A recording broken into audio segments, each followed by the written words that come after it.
Bueno, muchísimas gracias, Cándido, por tus palabras. Muchas gracias también a la organización por permitir a la sanidad pública estar en este foro. Y muchas gracias a todos por la presencia. Ya la mayor parte, los que me han precedido en la palabra, pues han dicho casi todo lo que hay que decir, ¿no?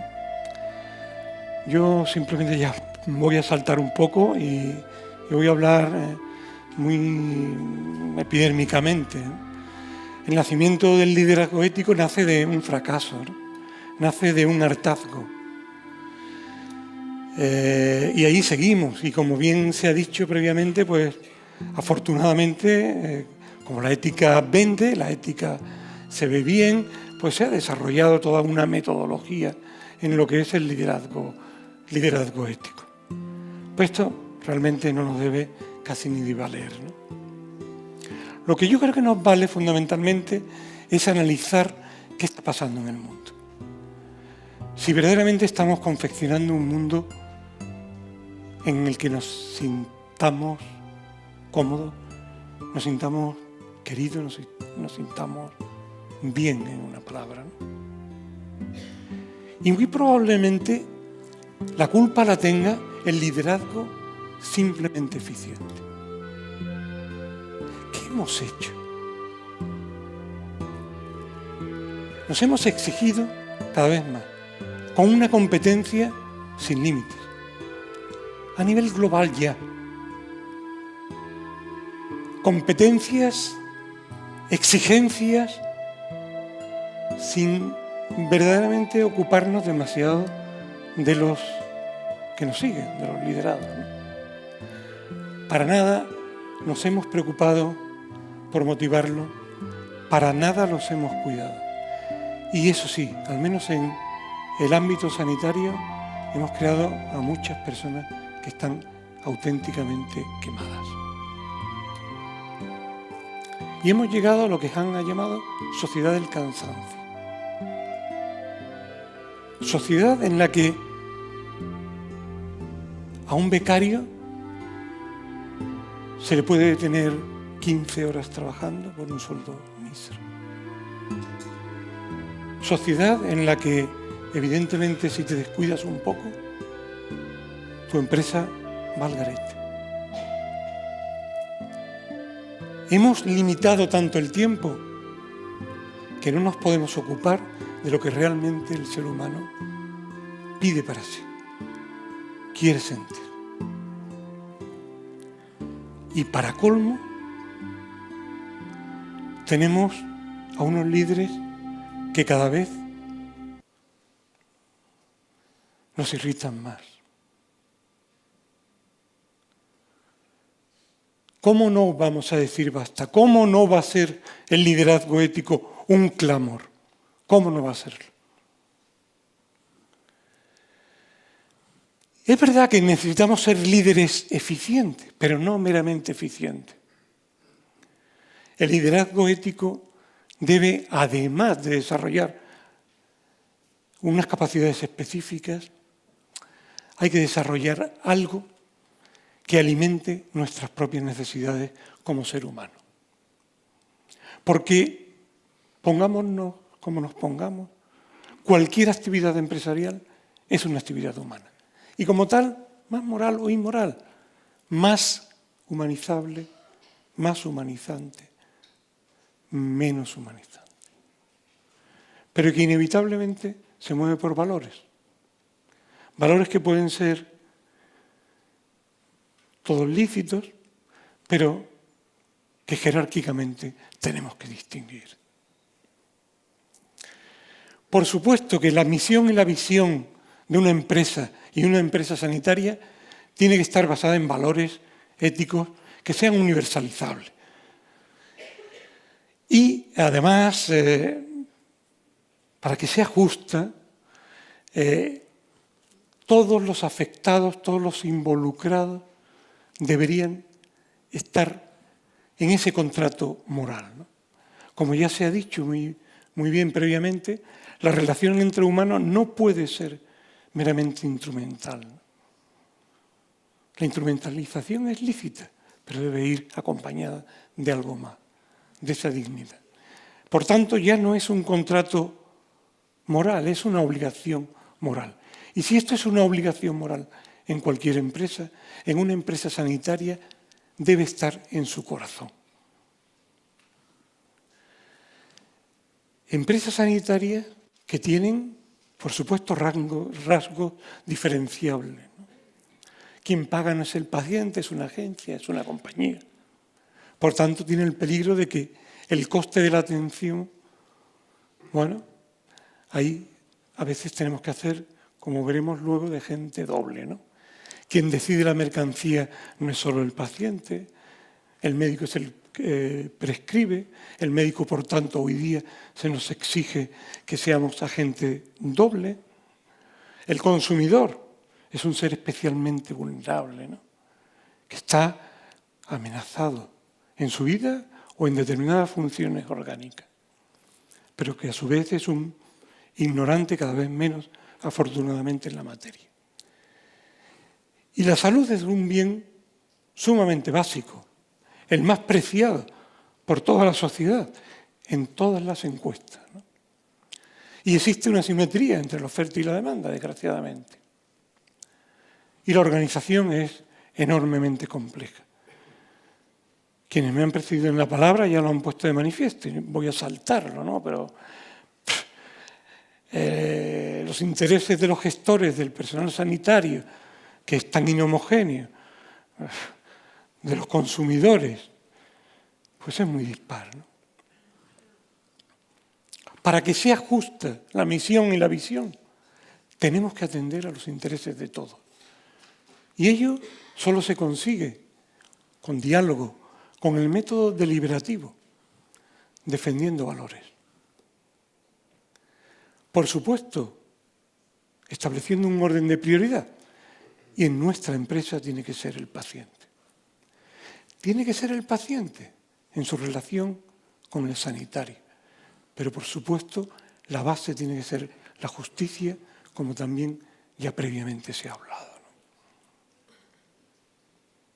Y no es fácil en los tiempos en los que estamos, ¿no?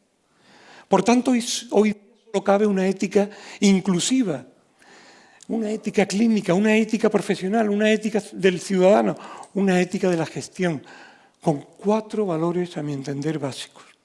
La salud como derecho fundamental, la equidad y la solidaridad, la participación y corresponsabilidad y la humanización. El líder ético, por supuesto, tiene que mirar a la visión y la visión. Tiene que basarse en los valores corporativos, pero también en otros valores, ¿no? Y tiene que cuidar, motivar y ayudar a desarrollar la visión propia de los que están por debajo. Darles eso, capacidad para desarrollarse como ser humano y que tenga un verdadero orgullo de pertenencia. Por tanto, el líder ético tiene que ser consciente, estar comprometido, ser íntegro y ser auténtico. Consciente, tiene que estar alerta, tiene que estar vigilante, tiene que ser prudente, identificado, conectado, puente de unión y al cuidado de los que están con él. Tiene que ser íntegro como persona y como gestor, hacer lo que hay que hacer correctamente de una manera moral, responsable, sincero y mostrar una coherencia entre lo que piensa, lo que dice y lo que hace. ¿Cómo desarrollarlo y expandirlo? Pues yo no creo que haya varitas mágicas, ¿no? Pero sí hay modos. El ejemplo que tan denostado ha estado hasta hace poco, el ejemplo a mí me parece esencial, como ya previamente también se ha dicho. Y aunque sea difícil, y como dice Cande, como gotitas de aceite debemos ir impregnando toda nuestra organización. Afortunadamente, en nuestra sanidad pública existe una estrategia de bioética. Aquí está su directora, ¿no? De la que ya se ha hablado esta mañana. Y no voy a decir más, ¿no? Pero tenemos también el método, tenemos ese librito, ¿no? que por supuesto hay que seguir desarrollando. Un librito en el cual pues también están las herramientas de evaluación, ¿no? Pero yo aquí traigo un mensaje, o intento traer un mensaje, para que todos nos corresponsabilicemos. Estamos en una situación de salida de crisis que yo no sé si es verdaderamente salida o es estancamiento en una subcrisis, en donde vemos que la asistencia sanitaria cada vez va a ser más cara, nos enfrentamos ahora a una medicación que no sabemos cómo vamos a poder pagar, que probablemente vaya a ser eficaz, pero que va a ser enormemente cara, ¿no? Con una, bueno, aquí tenemos, ¿no? Desde el año, esto es del Banco Bilbao Vizcaya, con una inversión real en sanidad cada vez más baja, ¿no?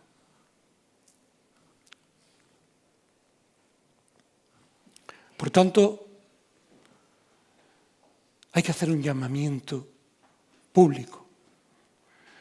Nos reunimos los comités de bioética autonómicos en Zaragoza en el año 2016 y se determinó esto, ¿no? Que los sistemas sanitarios públicos son un pilar fundamental del Estado social de Derecho y que su sostenibilidad tiene un consenso social grandísimo. Es un compromiso ético de la sociedad y además es una exigencia jurídica. El artículo 43 de la Constitución española así lo dice.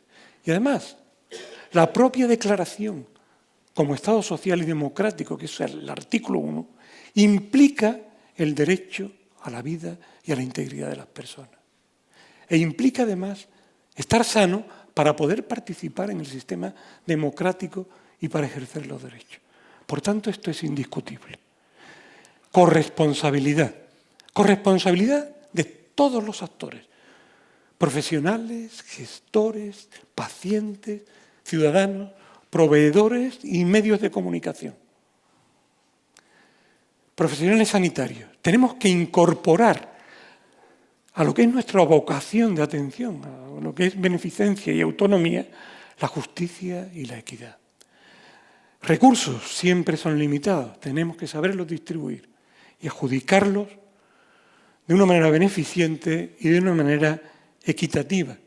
Porque no solo vamos a ser los que prescribamos los medicamentos esos tan tremendamente caros, es que también solicitamos pruebas diagnósticas, a veces no con buena base. Derivamos de profesional a profesional, a veces no con demasiado o con demasiada justificación. Prescribimos bajas laborales a veces. Ingresamos cuando tal vez no es necesario. Prolongamos cuando estamos haciendo un coste de oportunidad para otros pacientes que probablemente lo precisen. Políticos y gestores. Aquí hay que dar un tirón de orejas, pero grande, ¿no? Que tengamos 17 autonomías no significa que tengamos 17 ministerios de sanidad, ¿no? Y un consejo interterritorial al que se va a pelearse entre distintas siglas, tenemos que exigir que esto se acabe. Que se defienda el interés general y que el desequilibrio que hoy hay entre comunidades, tratamientos, que yo puedo tratar aquí de una manera y a lo mejor en Cataluña no, o viceversa. ¿Pero qué es esto? Que es que hasta los calendarios de vacunas tienen que distinguir, ¿no? Y sobre todo, rendición de cuentas y transparencia social. Ciudadanos y pacientes, un mayor protagonismo.